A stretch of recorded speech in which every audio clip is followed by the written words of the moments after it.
ಯಾವುದೇ ಭಯವಿಲ್ಲದೆ ಕಾಶ್ಮೀರಕ್ಕೆ ಬನ್ನಿ ಅಂತ ಹೇಳ್ತಾ ಇದ್ದಾರೆ. ಸೇಫ್ ಕಾಶ್ಮೀರ ಅಂತ ವಿದೇಶಿ ಪ್ರವಾಸಿಗರು ಹೇಳ್ತಾ ಇದ್ದಾರೆ.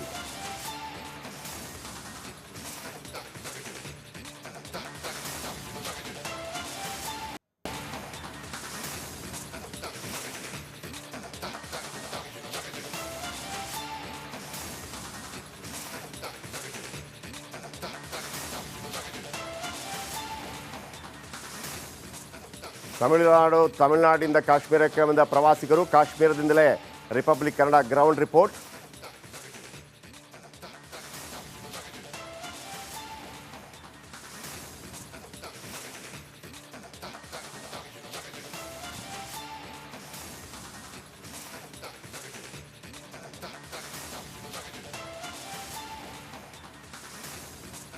ಕಾರ್ಮೋಡ ಕವಿದಿದೆ ಗಡಿ ಭಾಗದಲ್ಲಿ. ಈ ನಡುವೆ ಪಾಕಿಸ್ತಾನದ ವಿರುದ್ಧ ಭಾರತೀಯ ಸೇನೆ ಯುದ್ಧ ಮಾಡುತ್ತಾ ಕುತೂಹಲ ಕೆರಳಿಸಿದ 3 ಸೇನಾ ಮುಖ್ಯಸ್ಥರ ಮೀಟಿಂಗ್. ರಾಜನಾಥ್ ಸಿಂಗ್ ನಿವಾಸಕ್ಕೆ ಸಿಡಿಎಸ್ ಅನಿಲ್ ಚೌಹಾಣ್ 2ನೇ ಸಿಡಿಎಸ್ ಭಾರತದಲ್ಲಿ. ಈ ಹಿಂದೆ 3 ಸೇನಾ ಮುಖ್ಯಸ್ಥರಿಗೆ ಒಬ್ಬ ಚೀಫ್ ಅಂತ ಇರಲಿಲ್ಲ. ಮೋದಿಯವರ ಕಾಲಾವಧಿಯಲ್ಲಿ ಆಯಿತು 3 ಸೇನಾ ಮುಖ್ಯಸ್ಥರ ಮೀಟಿಂಗ್. ರಾಜನಾಥ್ ಸಿಂಗ್ ನಿವಾಸಕ್ಕೆ ಸಿಡಿಎಸ್ ಅನಿಲ್ ಚೌಹಾಣ್ ಭೇಟಿ ಕೊಟ್ಟಿದ್ದಾರೆ. ಚೀಫ್ ಆಫ್ ಡಿಫೆನ್ಸ್ ಸ್ಟಾಫ್ ಆಗಿರುವ ಅನಿಲ್ ಚೌಹಾಣ್ 3 ಪಡೆಗಳ ಮುಖ್ಯಸ್ಥ ಸಭೆ ಬೆನ್ನಲ್ಲೇ ಸಚಿವರ ಭೇಟಿ ಮಹತ್ವ ಪಡೆದುಕೊಂಡಿದೆ. ಮೊನ್ನೆಯಿಂದ ರಾಜತಾಂತ್ರಿಕವಾಗಿ ಹಲವಾರು ಕ್ರಮಗಳನ್ನು ಕೈಗೊಳ್ಳಲಾಗಿದೆ. ಜೊತೆಗೆ ಗಡಿಯಲ್ಲಿ NIA ಆಲ್ರೆಡಿ ತನಿಖೆಗಿಳಿದಿದೆ. ಸೇನಾ ಹೆಲಿಕಾಪ್ಟರ್ಗಳು ಆಯಾ ಮಟ್ಟದಲ್ಲಿ, ಅಂದರೆ ಯುದ್ಧ ಅಲ್ಲದಿದ್ದರೂ ಕೂಡ ಬಾಕಿ ಸಂದರ್ಭದಲ್ಲಿ ಇಂತಹ ಸಂದರ್ಭಗಳುಂಟಾದಾಗ ಏನೆಲ್ಲ ಕ್ರಮಗಳನ್ನು ಸೇನೆ ಕೈಗೊಳ್ಳುತ್ತೆ ಅದನ್ನಲ್ಲಿ ಕೈಗೊಳ್ತಾ ಇದೆ. TDS ಜೊತೆ ರಾಜನಾಥ್ ಸಿಂಗ್ ನಮ್ಮ ರಕ್ಷಣಾ ಸಚಿವರು, ಇವರ ಜೊತೆ ಮೀಟಿಂಗ್ ಭಾಳ ಮಹತ್ವ ಪಡೆದುಕೊಂಡಿದೆ.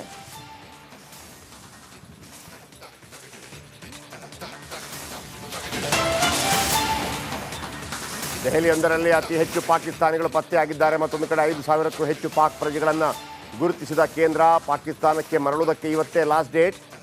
ಅಟ್ಟಾರಿ ಗಡಿ ಮೂಲಕ ವಾಪಸ್ ಆಗ್ತಾ ಇರುವಂಥ ಪ್ರಜೆಗಳು ಕೇವಲ ಆಸ್ಪತ್ರೆಯಲ್ಲಿರೋರಿಗೆ ಮಾತ್ರ 29ರ ತನಕ ಒಂದು ಅವಕಾಶವನ್ನು ನೀಡಲಾಗಿದೆ. ಐ ಥಿಂಕ್ ಪಹಲ್ಗಾಮ್ಗೆ ವಿದೇಶಿ ಪ್ರವಾಸಿಗರ ಆಗಮನ. ಯಾವುದೇ ಭಯವಿಲ್ಲದೆ ಕಾಶ್ಮೀರಕ್ಕೆ ಬನ್ನಿ, ಸೇಫ್ ಕಾಶ್ಮೀರ್ ಎಂಬ ವಿದೇಶಿ ಪ್ರವಾಸಿಗರು.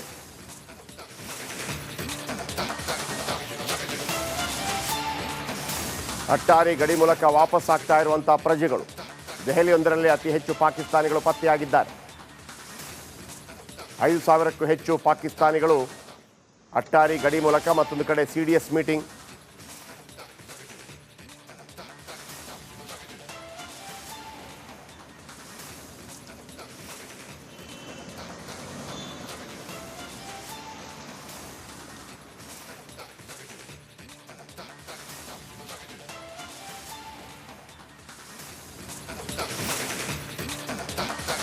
ಶ್ರೀಲಕ್ಷ್ಮಿ ನನ್ನ ಕಲೀಗ್ ನನ್ನ ಜೊತೆ ನೇರ ಸಂಪರ್ಕದಲ್ಲಿದ್ದಾರೆ. ಶ್ರೀಲಕ್ಷ್ಮಿ, ನಿರಂತರವಾಗಿ ರಾಜತಾಂತ್ರಿಕ ಕ್ರಮಗಳನ್ನು ಕೈಗೊಳ್ಳಲಾಗ್ತಾ ಇದೆ.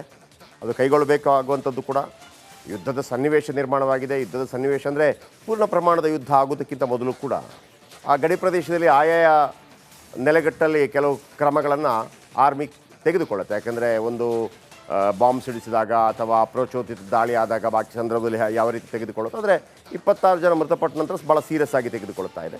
ಈ ನಡುವೆ CDS ಮೀಟಿಂಗ್ ಮಾಡ್ತಾ ಇರುವಂಥದ್ದು ರಾಜನಾಥ್ ಸಿಂಗ್ ಅವ್ರ ಜೊತೆ ಹಂತವಾಗಿ ಭಾಳ ಜಾಗರೂಕತೆಯಿಂದ ಮತ್ತು ಭಾಳ ಎಚ್ಚರಿಕೆಯಿಂದ ಕೂಡ ಹೆಜ್ಜೆಯನ್ನು ಇಡ್ತಾ ಇದೆ. ಯಾಕಂದರೆ ಒಂದು ರೀತಿಯಲ್ಲಿ ಪಾಕಿಸ್ತಾನವನ್ನು ಅಭೆಪಾರಿತರ ಮಾಡೋದು, ಅಂತಾರಾಷ್ಟ್ರೀಯ ಮಟ್ಟದಲ್ಲಿ ಎಲ್ಲರಿಗೆ ಮನವರಿಕೆ ಮಾಡಿಕೊಡೋದು, ನಾಳೆ ಯಾವುದೇ ಕಿರಿಕಿರಿ ಆಗಬಾರ್ದು ಅನ್ನೋ ಕಾರಣಕ್ಕಾಗಿ ಕೂಡ CDS ಮತ್ತು ರಾಜನಾಥ್ ಸಿಂಗ್ ಅವರ ಮೀಟಿಂಗ್ ಎಷ್ಟು ಮಹತ್ವ ಪಡೆದುಕೊಂಡಿದೆ ಈ ಸಂದರ್ಭದಲ್ಲಿ. ರೈಟ್ ಜಯಪ್ರಕಾಶ್ ಶೆಟ್ಟಿ, ನೀವು ಹೇಳಿದಾಗೆ ಈ ಸಮಯದಲ್ಲಿ CDS ರಾಜನಾಥ್ ಸಿಂಗ್ ಅವರ ನಿವಾಸಕ್ಕೆ ಭೇಟಿ ಕೊಡ್ತಾ ಇರುವಂಥದ್ದು ಬಹಳ ಮಹತ್ವವನ್ನು ಪಡ್ಕೊಂಡಿದೆ. ಯಾಕಂತಂದರೆ ಕಳೆದ 2-3 ದಿನಗಳಿಂದಾನೂ ಸೇನಾ ಮುಖ್ಯಸ್ಥರುಗಳ ಜೊತೆ CDS ಸಭೆಯನ್ನು ನಡೆಸ್ತಾನೆ ಇದ್ದಾರೆ. ಭೂಸೇನೆ, ವಾಯುಸೇನೆ ಮತ್ತು ಆರ್ಮಿ ಮುಖ್ಯಸ್ಥರುಗಳ ಜೊತೆ, ನೌಕಾ ಮುಖ್ಯಸ್ಥರುಗಳ ಜೊತೆ.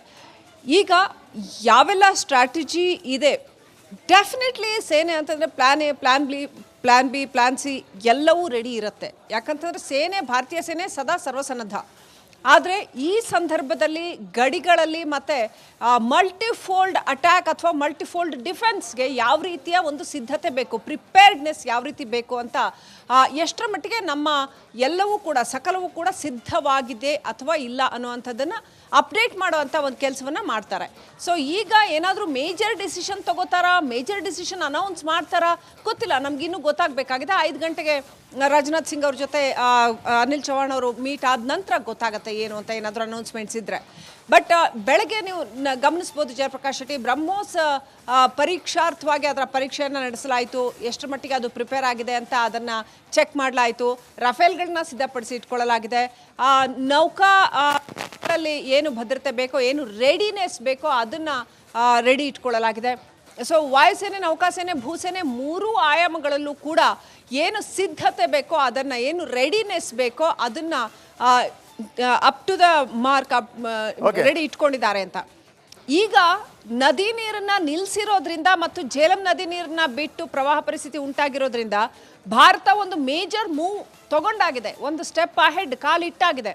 ಸೊ ಪ್ರೊಸೀಡಿಂಗ್ಸ್ ಬಂದೇ ಬರುತ್ತೆ, ಮುಂದೆ ಒಂದಷ್ಟು ಕ್ರಮಗಳು ಆಗೇ ಆಗತ್ತೆ. ಅದು ಟೆನ್ಷನ್ಸ್ ಎಷ್ಟರ ಮಟ್ಟಿಗೆ ಎಸ್ಕಲೇಟ್ ಆಗುತ್ತೆ ಅನ್ನೋದ್ರ ಮೇಲೆ ಸೇನೆ ಮೂವ್ ಆಗುತ್ತಾ ಇಲ್ವಾ ಅನ್ನೋದು ಡಿಪೆಂಡ್ ಆಗುತ್ತೆ. ಅನುಕ್ಷಣ ಇದೊಂಥರ ಅನ್ಪ್ರಿಡಿಕ್ಟಬಲ್ ಅಂತಾನೆ ಹೇಳಬೇಕು. ಎರಡೂ ಸರ್ಕಾರಗಳು ಯಾವ ರೀತಿ ವರ್ತಿಸ್ತವೆ, ಏನು ನಿರ್ಧಾರ ಕೈಗೊಳ್ತವೆ ಅನ್ನೋದ್ರ ಮೇಲೆ ಎಲ್ಲವೂ ಕೂಡ ನಿರ್ಧರಿತವಾಗುತ್ತೆ. Jayaprakash, thank you very much ನಿಮ್ಮೆಲ್ಲ ಅಪ್ಡೇಟ್ಸ್ಗೆ. ಎಸ್, ಶ್ರೀಲಕ್ಷ್ಮಿ ಹೇಳ್ತಾ ಇದ್ರು, ಅಂದರೆ ಈಗ ವಾರ್ ಆಗುತ್ತೆ ಅಂದ ತಕ್ಷಣ ಎಲ್ಲ ನೋಟಿಸ್ ಕೊಟ್ಟೆಲ್ಲ ವಾರ್ ಮಾಡೋದಿಲ್ಲ. ಯಾವ ಥರ ವಾರ ಆಗಿರುತ್ತೆ ಅಂತ ಅದನ್ನೇ ಸಿದ್ದರಾಮಯ್ಯನವರು ಇವತ್ತು ಭಾಳ ಕ್ಲಿಯರ್ ಕಟ್ಟಾಗಿ ಹೇಳ್ತಾ ಇದ್ರು. ಅಂದರೆ ಭಾಳ ಗೌಪ್ಯವಾಗಿ ನಡೆಯುತ್ತೆ ಅದೆಲ್ಲ ಎಲ್ಲ ಬಹಿರಂಗವಾಗಿ ಹೇಳೋಕ್ಕಾಗೋದಿಲ್ಲ. ಅದು ಯಾವಾಗ ಬೀಳುತ್ತೆ, ಏನು ಬೀಳುತ್ತೆ ಅಂತ ಗೊತ್ತಾಗೋದಿಲ್ಲ. ಆದರೆ ಎಲ್ಲ ಪೂರ್ವಾಪರಗಳು, ಹೀಗಾದರೆ ಹೇಗೆ, ABC, ಹೀಗಾದರೆ ಅವರೇನು ಮಾಡ್ತಾರೆ, ಅವ್ರು ಮಾಡಿದರೆ ನಾವೇನು ಮಾಡಬೇಕು, ನಾವು ಮಾಡಿದರೆ ಮತ್ತೆ ಕಾರ್ಬೋಡ ಕವಿದಿದೆ ಗಡಿ ಭಾಗದಲ್ಲಿ. ಈ ನಡುವೆ ಪಾಕಿಸ್ತಾನದ ವಿರುದ್ಧ ಭಾರತೀಯ ಸೇನೆ ಯುದ್ಧ ಮಾಡುತ್ತಾ ಕುತೂಹಲ ಕೆಳಿಸಿದ 3 ಸೇನಾ ಮುಖ್ಯಸ್ಥರ ಮೀಟಿಂಗ್. ರಾಜನಾಥ್ ಸಿಂಗ್ ನಿವಾಸಕ್ಕೆ CDS ಅನಿಲ್ ಚೌಹಾಣ್ 2ನೇ CDS ಭಾರತದಲ್ಲಿ. ಈ ಹಿಂದೆ 3 ಸೇನಾ ಮುಖ್ಯಸ್ಥರಿಗೆ ಒಬ್ಬ ಚೀಫ್ ಅಂತ ಇರಲಿಲ್ಲ. ಮೋದಿಯವರ ಕಾಲಾವಧಿಯಲ್ಲಿ ಆಯಿತು 3 ಸೇನಾ ಮುಖ್ಯಸ್ಥರ ಮೀಟಿಂಗ್. ರಾಜನಾಥ್ ಸಿಂಗ್ ನಿವಾಸಕ್ಕೆ CDS ಅನಿಲ್ ಚೌಹಾಣ್ ಭೇಟಿ ಕೊಟ್ಟಿದ್ದಾರೆ. ಚೀಫ್ ಆಫ್ ಡಿಫೆನ್ಸ್ ಸ್ಟಾಫ್ ಆಗಿರುವ ಅನಿಲ್ ಚೌಹಾಣ್ 3 ಪಡೆಗಳ ಮುಖ್ಯಸ್ಥ ಸಭೆ ಬೆನ್ನಲ್ಲೇ ಸಚಿವರ ಭೇಟಿ ಮಹತ್ವ ಪಡೆದುಕೊಂಡಿದೆ. ಮೊನ್ನೆಯಿಂದ ರಾಜತಾಂತ್ರಿಕವಾಗಿ ಹಲವಾರು ಕ್ರಮಗಳನ್ನು ಕೈಗೊಳ್ಳಲಾಗಿದೆ. ಜೊತೆಗೆ ಗಡಿಯಲ್ಲಿ NIA ಆಲ್ರೆಡಿ ತನಿಖೆಗಿಳಿದಿದೆ. ಸೇನಾ ಹೆಲಿಕಾಪ್ಟರ್ಗಳು ಆಯಾ ಮಟ್ಟದಲ್ಲಿ, ಅಂದರೆ ಯುದ್ಧ ಅಲ್ಲದಿದ್ದರೂ ಕೂಡ ಬಾಕಿ ಸಂದರ್ಭದಲ್ಲಿ ಇಂತಹ ಸಂದರ್ಭಗಳುಂಟಾದಾಗ ಏನೆಲ್ಲ ಕ್ರಮಗಳನ್ನು ಸೇನೆ ಕೈಗೊಳ್ಳುತ್ತೆ ಅದನ್ನು ಅಲ್ಲಿ ಕೈಗೊಳ್ತಾ ಇದೆ. CDS ಜೊತೆ ರಾಜನಾಥ್ ಸಿಂಗ್ ನಮ್ಮ ರಕ್ಷಣಾ ಸಚಿವರು, ಇವರ ಜೊತೆ ಮೀಟಿಂಗ್ ಭಾಳ ಮಹತ್ವ ಪಡೆದುಕೊಂಡಿದೆ.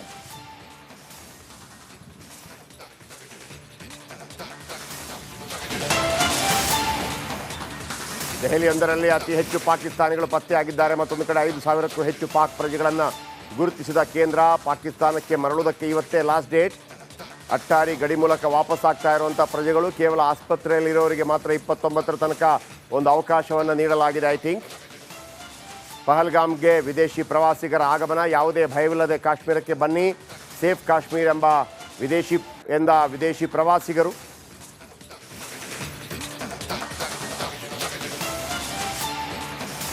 ಅಟ್ಟಾರಿ ಗಡಿ ಮೂಲಕ ವಾಪಸ್ ಆಗ್ತಾ ಇರುವಂಥ ಪ್ರಜೆಗಳು. ದೆಹಲಿಯೊಂದರಲ್ಲಿ ಅತಿ ಹೆಚ್ಚು ಪಾಕಿಸ್ತಾನಿಗಳು ಪತ್ತೆಯಾಗಿದ್ದಾರೆ. 5,000ಕ್ಕೂ ಹೆಚ್ಚು ಪಾಕಿಸ್ತಾನಿಗಳು ಅಟ್ಟಾರಿ ಗಡಿ ಮೂಲಕ. ಮತ್ತೊಂದು ಕಡೆ CDS ಮೀಟಿಂಗ್.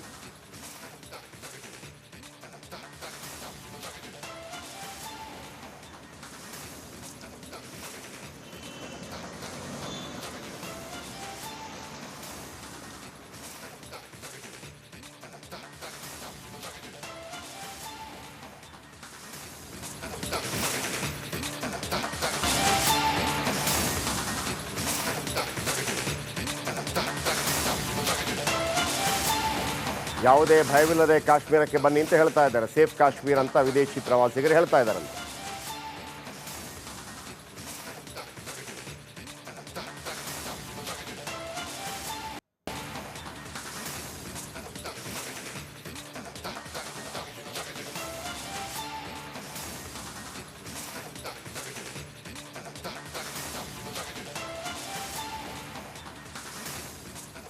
ತಮಿಳುನಾಡಿನಿಂದ ಕಾಶ್ಮೀರಕ್ಕೆ ಬಂದ ಪ್ರವಾಸಿಗರು, ಕಾಶ್ಮೀರದಿಂದಲೇ ರಿಪಬ್ಲಿಕ್ ಕನ್ನಡ ಗ್ರೌಂಡ್ ರಿಪೋರ್ಟ್.